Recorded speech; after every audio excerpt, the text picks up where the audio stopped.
dear audience. We are back with a new interview about human psychology with Dr. Azhar Yassin.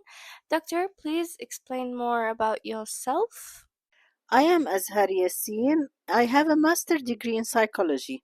I've been a therapist for the last 7 years.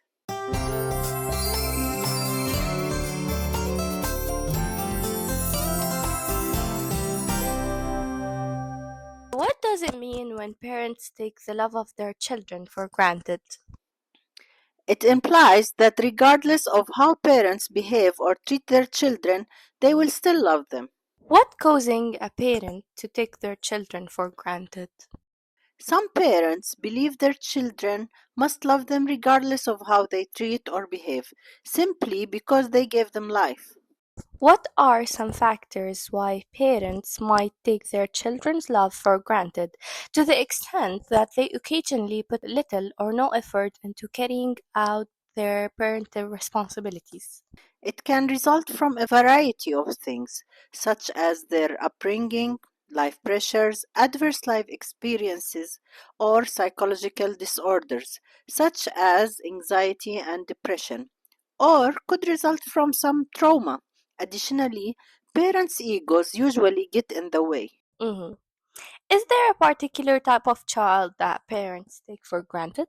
A child who frequently has their needs, emotions, and efforts disregarded or unappreciated.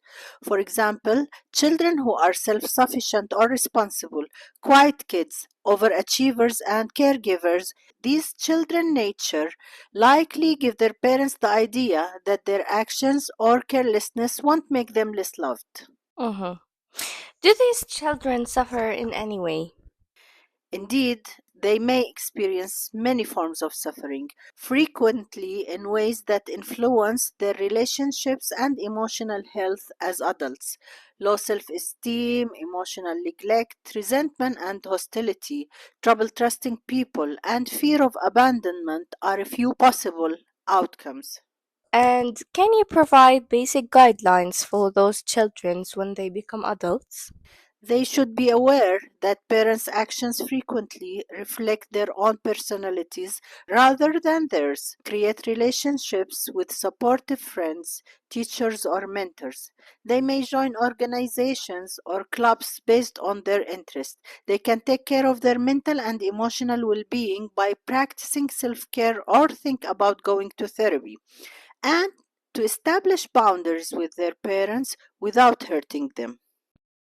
Thank you, Dr. Azhar Yassin. Ladies and gentlemen, our dearest audience, this is the end of our today's interview. See you next week. Thank you.